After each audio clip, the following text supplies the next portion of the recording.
Hello and welcome. The South Indian is here, and today's topic is very close to the heart, and that's because I'm a woman, and there's brilliant news coming in from Telangana, which may or perhaps may not swing the elections.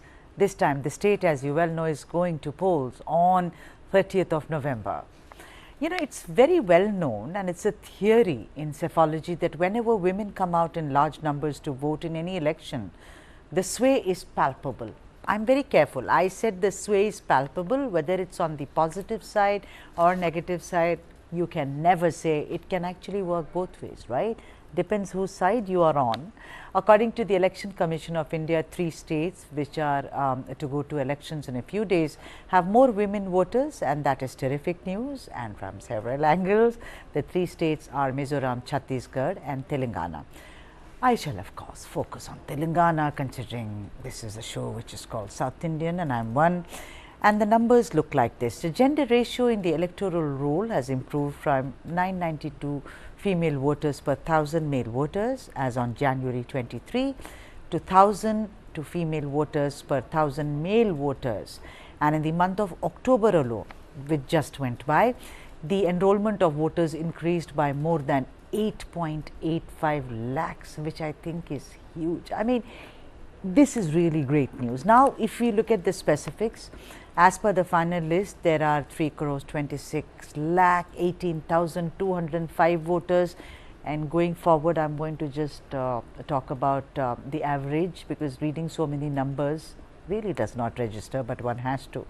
Now, of which 1 crore 68 lakh 98,418 are men, and 1 crore 63,1705 are female, and of course, very importantly, 2,676 are trans persons.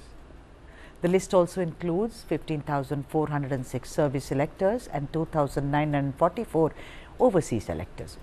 If you look at the entire gamut, you know, Hyderabad district has the highest number of voters, while Mulugu has the lowest number of voters. Yes, women voters have taken over men voters, as we saw in Telangana.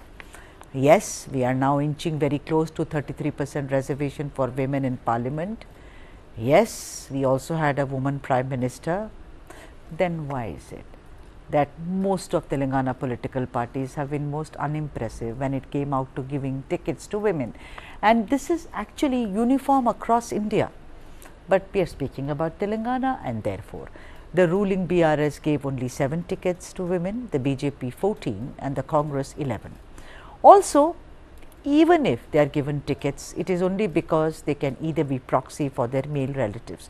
I was speaking to several people today, and these are very senior journalists, and they said, listen, come here and you will find out. It's the same story in Tamil Nadu as well. It's the same story in Kerala as well. That's the moot point. Are they just proxy? Is it just more of optics? I've been speaking about several so-called marginalized groups. I'm not marginalized, I'm a woman, but I'm a woman of a different category, so maybe I'm privileged. But I'm generally talking about women. Is that if you look at them as a marginalized group, then once again it is only about optics. There is no genuine engagement. Let's debate, and we'll try and keep the debate apolitical, but of course, I will not promise you that. Politics has to come in here, because it's about which party tries to empower women the most. A. Sai Shekhar, senior journalist and political analyst, is with me. Suresh Kochatil, who is a political analyst, is also joining us, and Shyam Prasad Meka, who is from the Congress party and is of course a political analyst. All of them are now joining us on the debate. Hello to all of you, very good to see you. Sai Shekhar, I want to ask you first that, you know, if you look at, I'll tell you what, when one was young and when we were children, always, you know, in school and all, we were told, go to dance, do music. One was never given debating, and one was never, those were all reserved for boys. Of course, I, as usual, always fought, and I fought my way through and became a debater. When you talk about, you know, the kind of SOPs or affirmative action, or call it welfare measures, that, you know, every political party is giving, look at it. What comes to your mind? Shadi Mubarak, Kalyana Lakshmi, also the Congress's 6 guarantees, the Indrama, the housing that they are giving, Mahalakshmi, it seems like that they feel they treat women like sheep, that because everyone likes it, the women will also like it. Don't you think that it is time that women as voters, considering, and you've done a story also on how women voters have increased in Telangana. I read what you write, Sai. So, see, so I'm saying, and I really appreciate what you write. So, I'm asking you therefore that don't you think it's time that, the political system looks at women as genuine voters who can swing your election this time, rather than just giving them Shadi Mubarak and Kalyana Lakshmi, etc. Yeah, women have always been traditionally a very important, they contribute an important chunk of votes and they can tilt the electoral result. This has been, at least I have been observing elections since 1983 when N.T. Ramarao first floated his Telugu Desam. I was in 10th grade at that time, but then we were very politically aware because of N.T. Ramarao. And always women made long serpentine queues in front of polling stations, and they exercised their franchise. And rightly so, women's voting would normally decide which way the result is going to be. This has been proven, in fact, and so women's when you are talking about the allotment of seats to the women, by various political parties, BRS has allotted 7 and Congress has allotted 11 and BJP has given 14. Which is a very minuscule percentage. BJP, in fact, did not reach even 10%. And with BRS is half of it, and Congress is it has found a middle path. But yesterday or the day before, when I was participating in an interactive session with Mrs. Kavita Kalvakuntla, daughter of the Chief Minister, in TV9. TV9 also is doing a program called 5 Editors, like Bharatvarsha.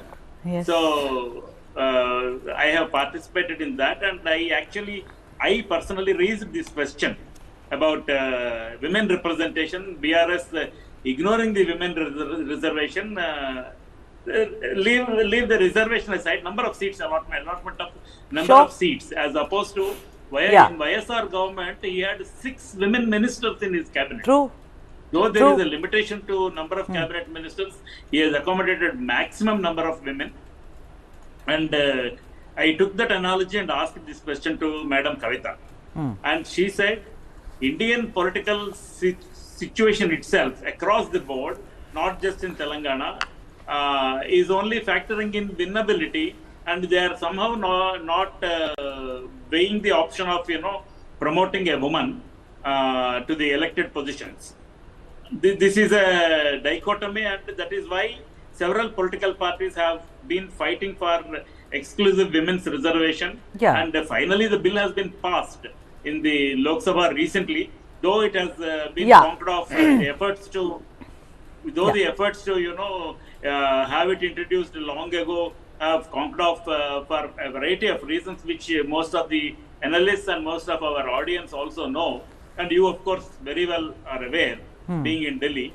But then she also has been saying that winnability is being factored in. But Sai Shekhar, Sai Shekhar, she is also someone who has, come to Delhi and, really agitated about the women's reservation. Yes, at Jantar Mantar. In Jantar Mantar, I have been for that rally. My whole point is this: it's all very well to acknowledge. Why doesn't she change that thing in the BRS?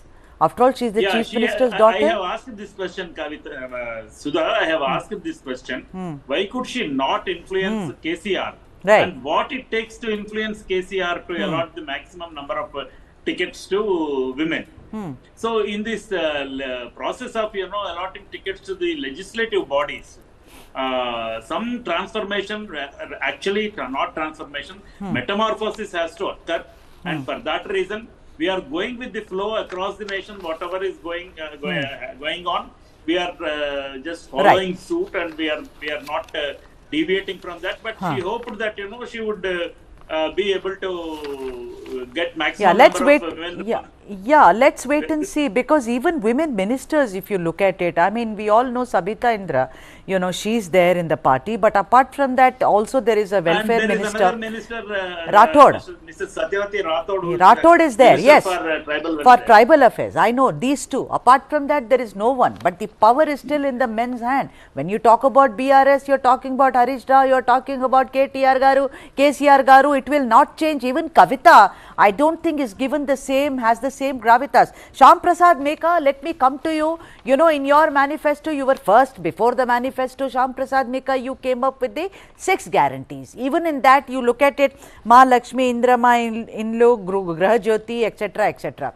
As a party, because I said we also had a woman prime minister in this country from your party, obviously, the iconic Mrs. Indira Gandhi. I am asking you that how first of all, it is so heartwarming to see that the women voters have increased in Telangana and they can sway the elections. I mean, we saw this happening in Bihar when Nitish Babu stood for elections.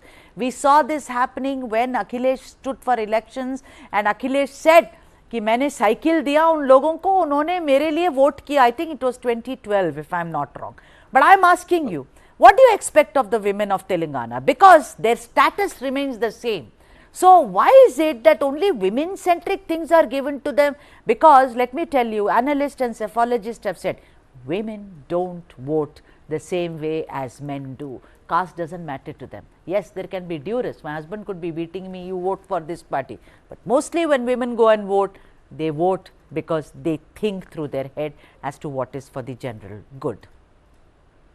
Good evening, Sudha. Thanks for bringing up this important topic. It's a heartwarming news that finally the gender ratio in the electoral rolls is changing, which is a very good thing. Now, coming to our issues, see, we are still a male-dominated society. Accept that. That's the truth.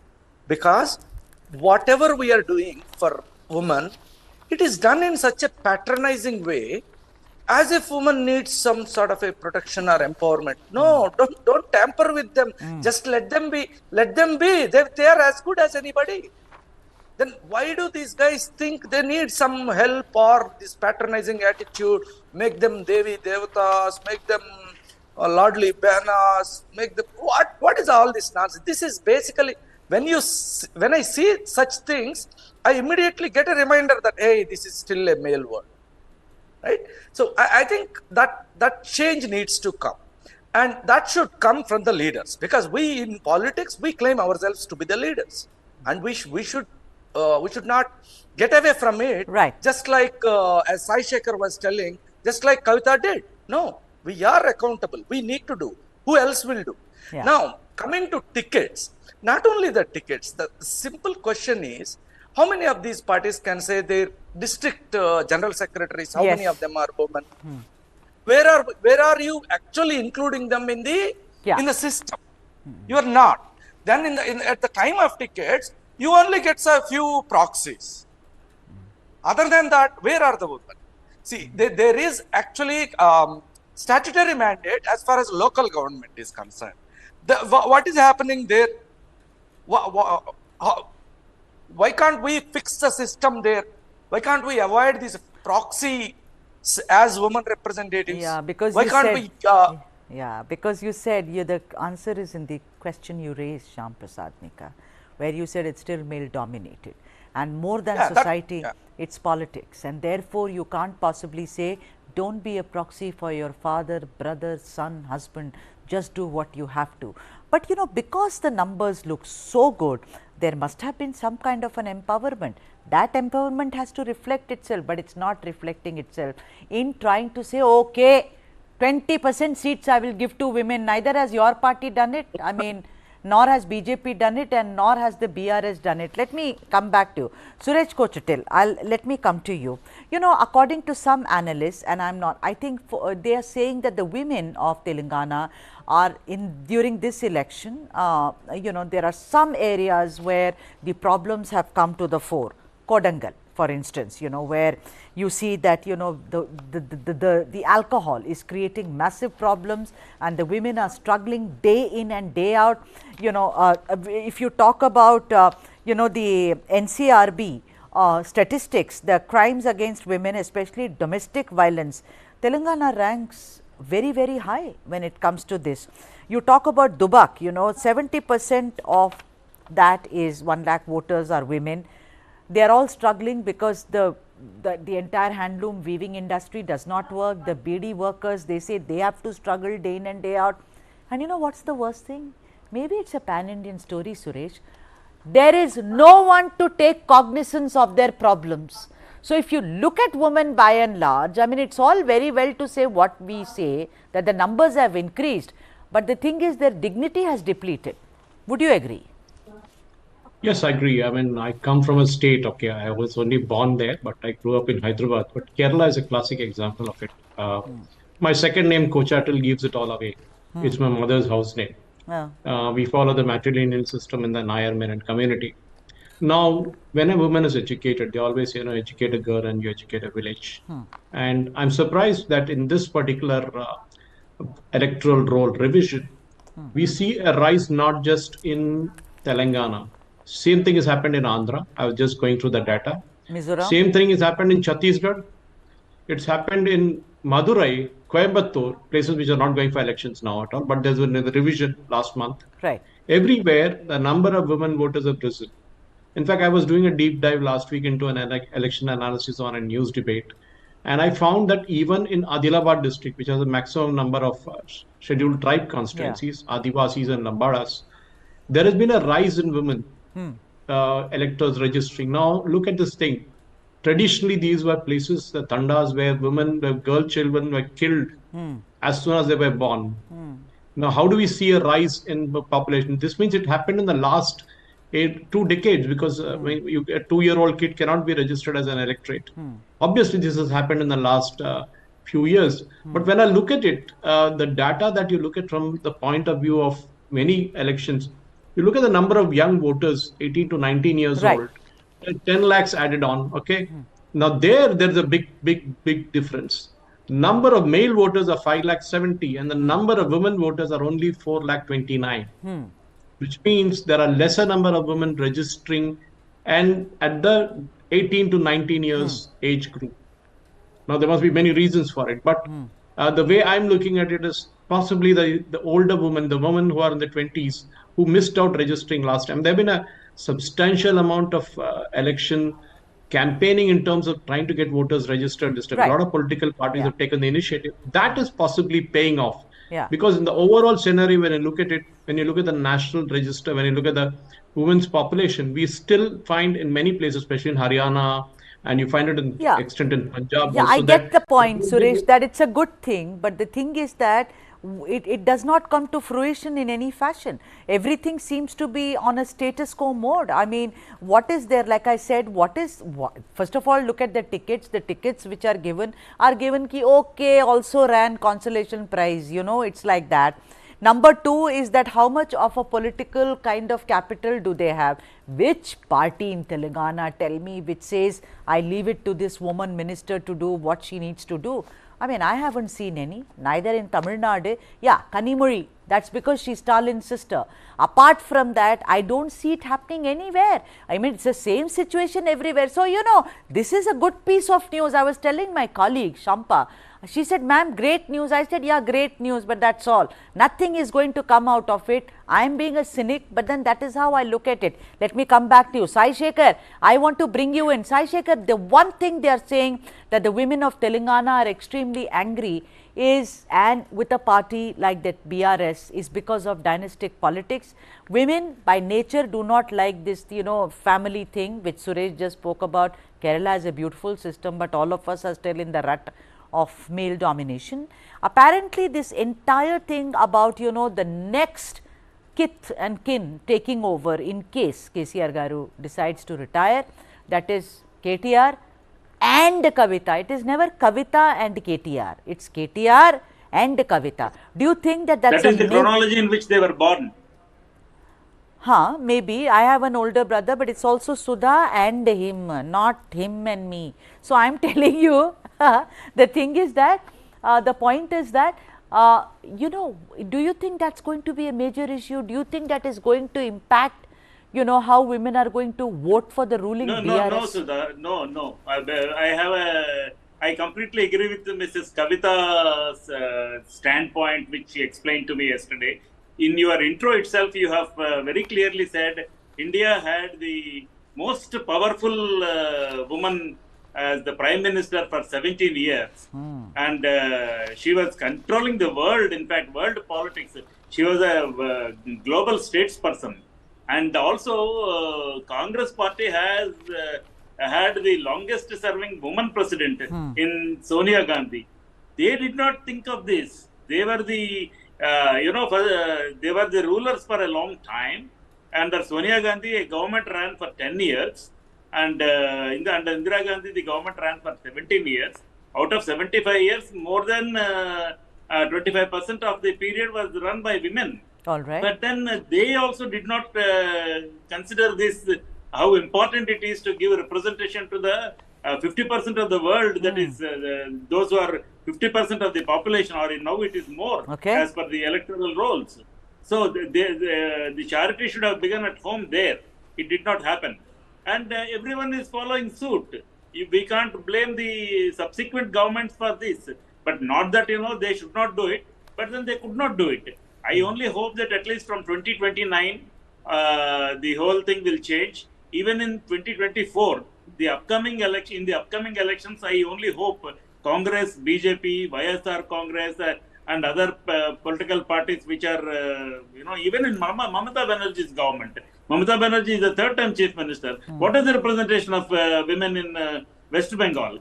So, and Jayalalitha, you are from Tamil Nadu. What did she do for the women's representation? I'm not talking about what did she do for the women. So for that matter, KCR has done a lot of things.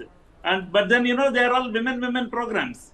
Right. So, as you rightly pointed out, this has been a problem. And I only wish that, you know, all the political parties would take a serious look into this and change their course of decision. Yeah, but then look at, you know, we are right now on your screens, we are running, you know, the multi-millionaires in Telangana. All of them are men, but there will be a time when women will be multi-millionaires also. Inshallah, that time should also come.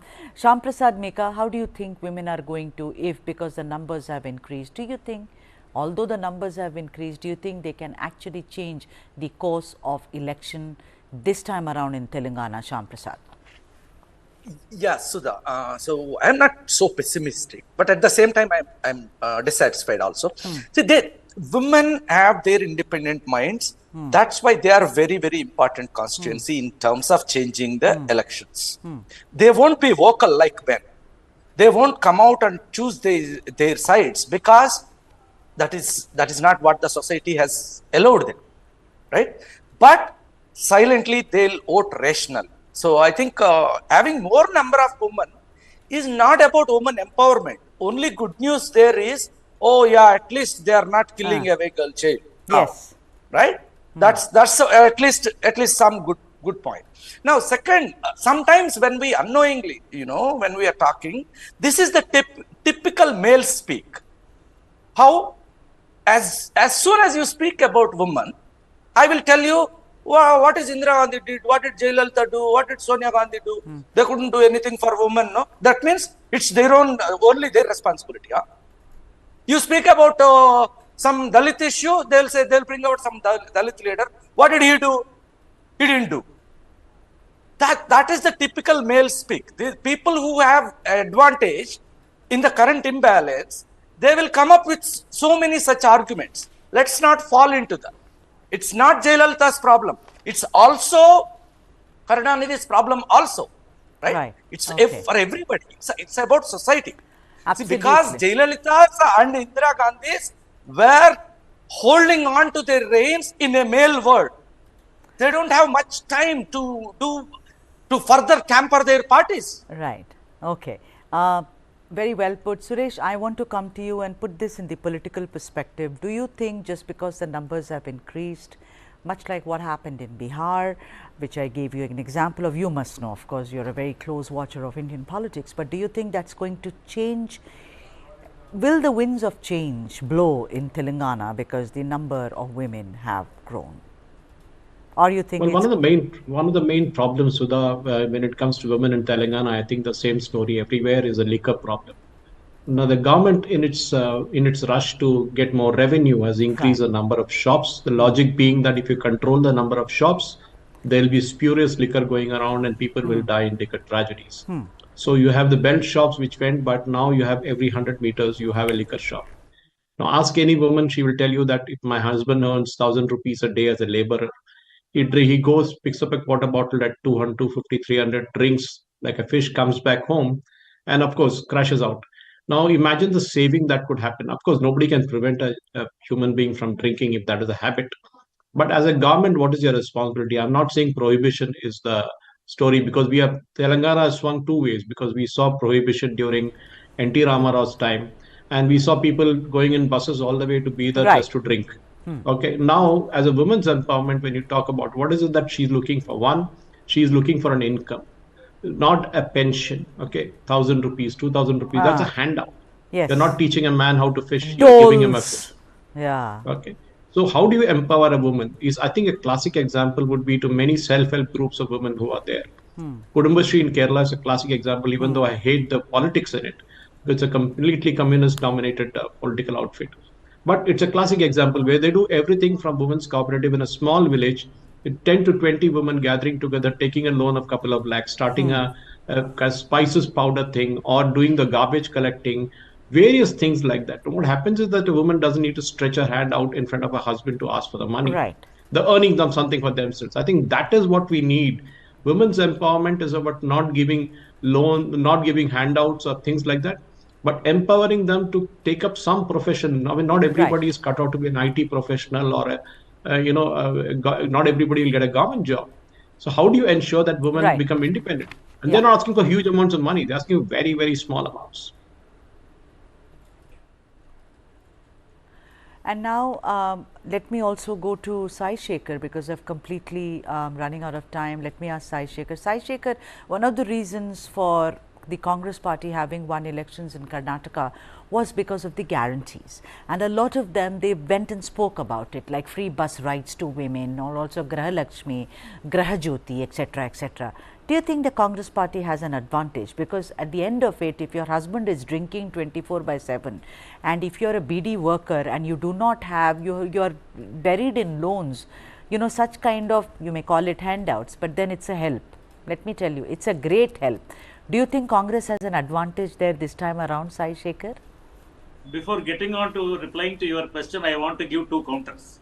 Number one is to you, Dubbaka. KCR has fielded a woman candidate there. Okay, maybe on compassionate grounds, but then the sitting legislator passed away and his wife was nominated, but Dubbaka did not elect her. Dubbaka women did not feel that she should be elected. Point number one.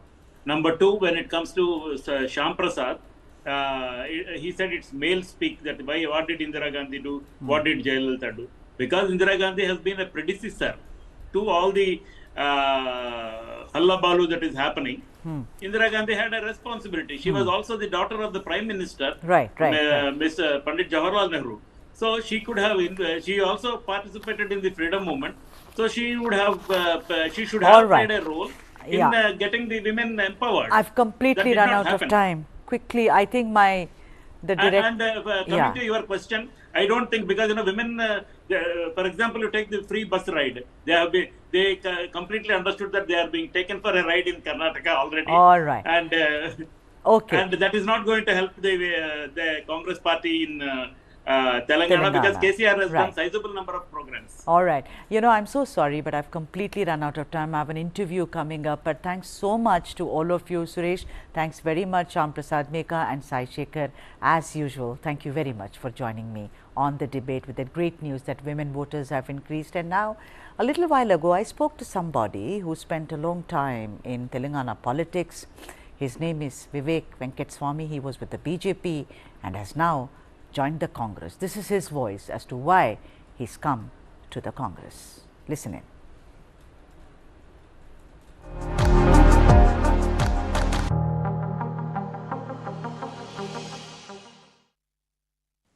Welcome to the South Indian, and today we have a very special person whom I'm going to interview, considering the Telangana elections are almost knocking at our doors.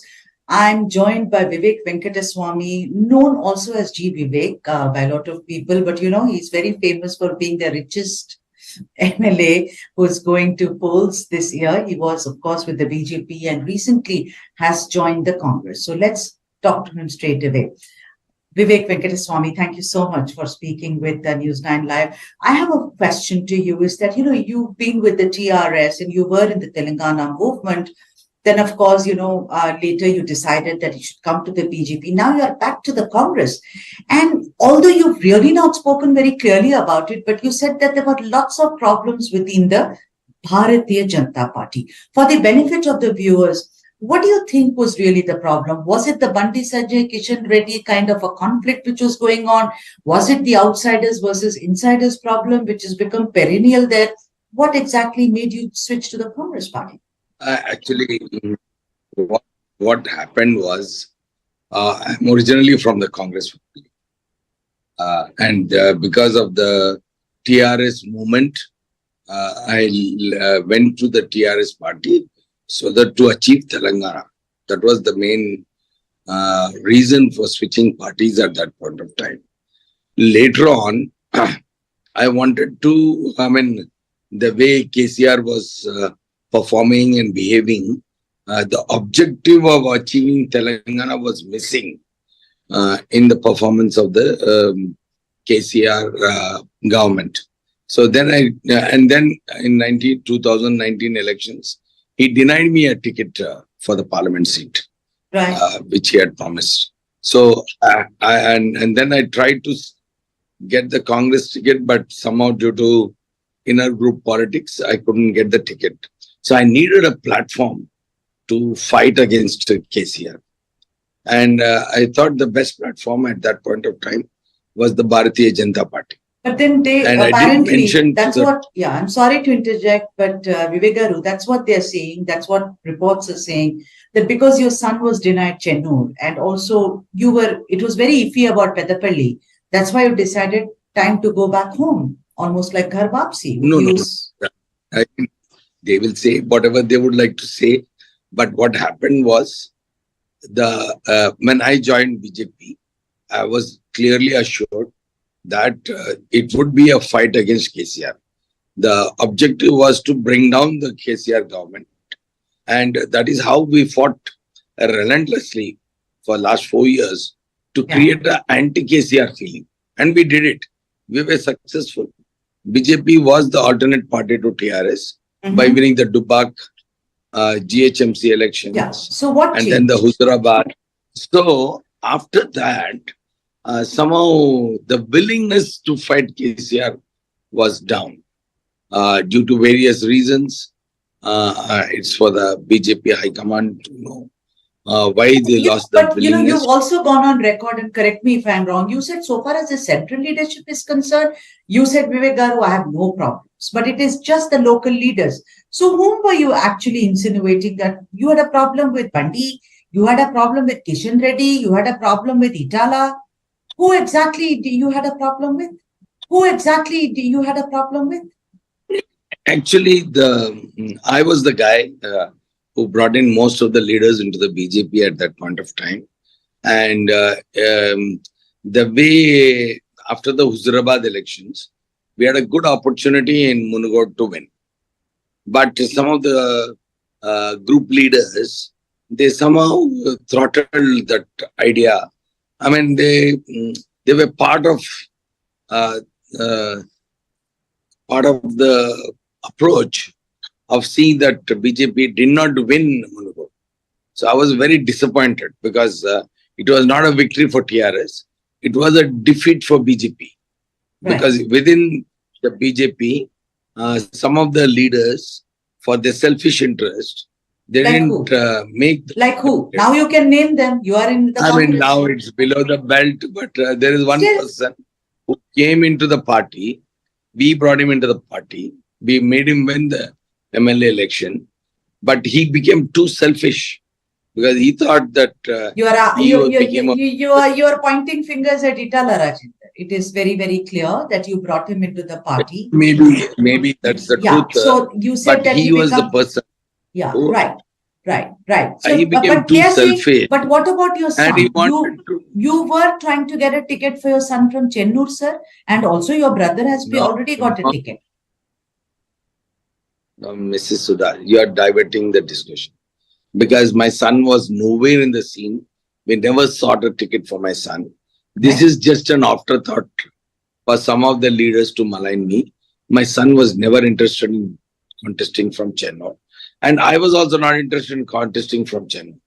It was the pressure of the people of Chennai who were forcing me to contest because they had an agenda of seeing that the current MLA of the TRS party, he became a big monster in the constituency. So people wanted to throw him off.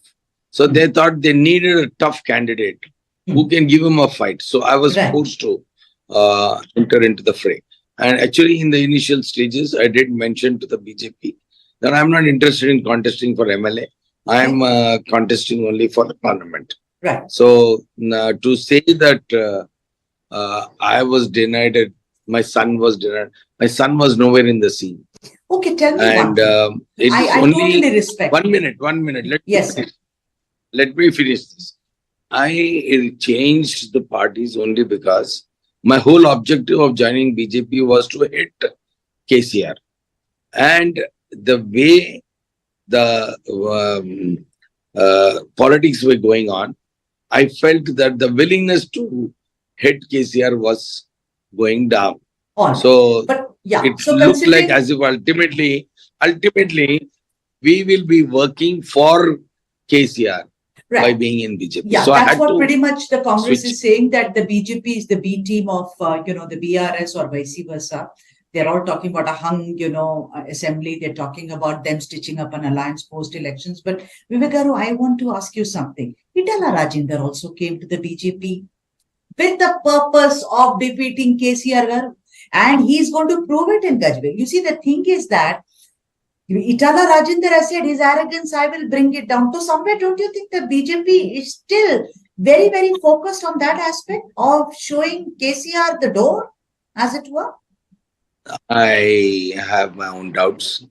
If that was the situation, definitely there would have been a hung parliament. But I don't see that kind of situation happening in Telangana.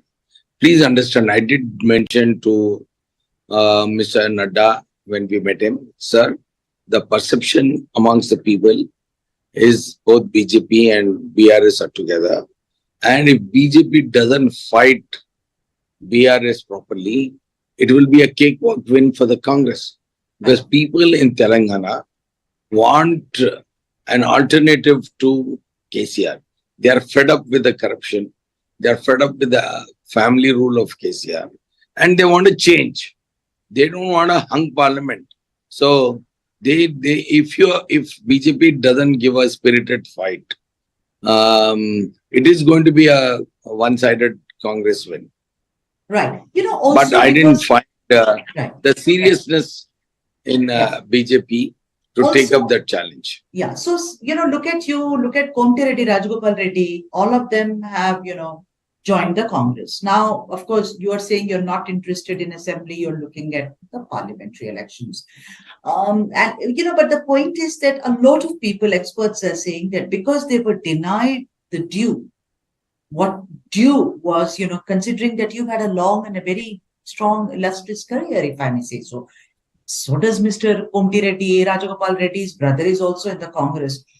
Is it somewhere that the BJP somehow, much like what the Congress was earlier, does not respect local satraps, local leaders? I was a little bit disappointed in the last 6 to 8 months in BJP because I always thought BJP was a disciplined party and they will ensure that groups are not there. Justice would be done to various people who work hard for the party. But I saw that somewhere just before the Karnataka elections, I saw that missing in BJP. They allowed, they didn't act at the right time, when people were giving leaks to the press, they were creating groups, they were projecting themselves as big leaders. And I think somewhere the information to the High Command was being manipulated. And I don't think the High Command was getting correct information for them to take correct decisions. That is why if you see the graph of BJP, which was around 33-34% vote share, fell to 12% vote share. So that clearly shows that many of the decisions, a lack of communication between the local leaders and the central leadership, which is very unusual for the Bharatiya Janata Party, Vivek Garu. Lack of correct feedback to the center. Correct feedback. Also, which means that a lot of doubts and, that's exactly. Can I ask you one thing, sir? The papers have reported today. I was also of the opinion. Amit I was also of the opinion that the RSS information, the intelligence information, and all this information would be collated, and a proper assessment of the situation would be done. But I found that missing. All right. They are saying that, the manifesto, the BJP may release the manifesto tomorrow, but, you are quoted in that. They say, since you left, the committee hasn't met at all, even once. So there seems to be a lot of confusion. There seems to be a lot of questions, self-doubt. I mean, I do not know how true this is. But is it true that, that the BJP, what it means is, Vivek Garu, if you look at the larger picture, rather than these small little things, is maybe the BJP is not able to come together, sir, to take decisive decisions, as it were. I think they bet on the wrong horses. Although Kishan Reddy was made the state president, I don't think he has full control of the state party. They have encouraged various other people who don't have the right leadership qualities. So naturally, there is something lacking in how BJP is going forward. As I was the chairman of the manifesto committee, I did give them a very good draft manifesto. Within a week, I gave them a draft manifesto. And I didn't find them wanting to release the manifesto, which was very good, which would have ensured that BJP was in the fight for the elections. And today they say that the BJP manifesto is delayed because I left the party. It's not true, because the draft BJP was in their hands for more than 10 days before I left. Vivek Garu, tell me something. Prime Minister Modi's announcement that if they come to power, they will have a BC, someone from the BC, as the chief minister. How do you look at it? Don't you think that this is a larger game plan? It seems almost like the BJP has signed out for 30th of November. They definitely signed out for 30th of November. And as far as the BC CM is concerned, it is a good idea to project a BC candidate for the chief minister's position. But I think the way they went about, this should have been done at least a year before, created a strong leader. When there is a strong BC leader only, you can have a combination of various BC castes into a BC leader. But I don't think currently there are a culmination of various BC castes to project a single BC leader. So this game plan they should have tried earlier, or if in case they had projected Bandi Sanjay as the BC leader, because he was already the president of the party, then they would have yielded results. But I think their idea of projecting somebody else as a BC leader and then again last minute announcing, I don't think they'll get mileage out of that announcement, because there is no combination of the BC candidates. Vivek Venkataswamy, thank you so much for speaking with the South Indian. Thank you indeed, sir.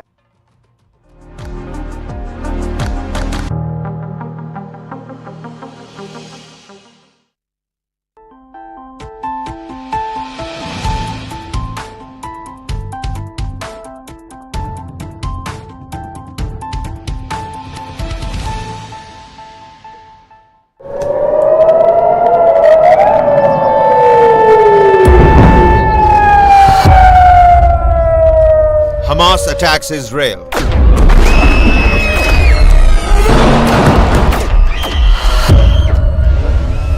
Israel Defense Forces strike back at Hamas.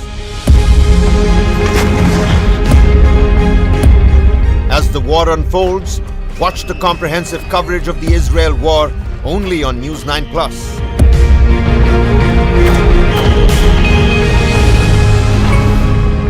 To watch the full story, download the app now. China won't let us rest easy on our borders, but they will keep flooding our markets. What does Xi Jinping really want? I think he wants the Indian market, no doubt about it. It's really a matter of showing their dominance. India's great Chinese conundrum. Nobody can contain it. Not the United States, not China, not anybody else. Frenemies. This and more. Streaming on the world's first news OTT, News9 Plus. Download now.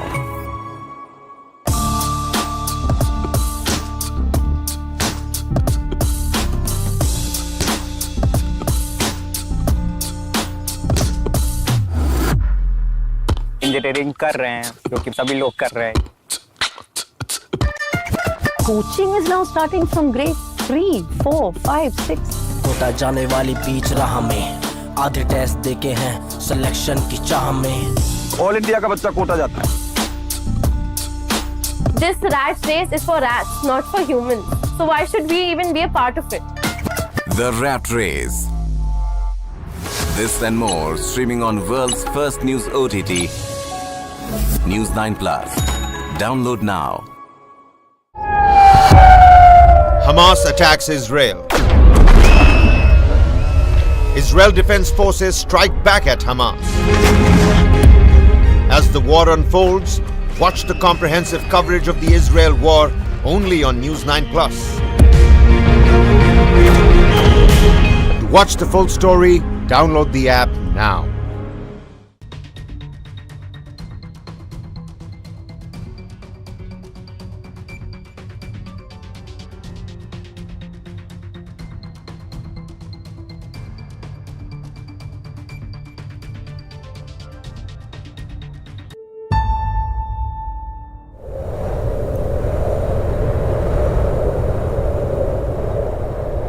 Life begins at first breath.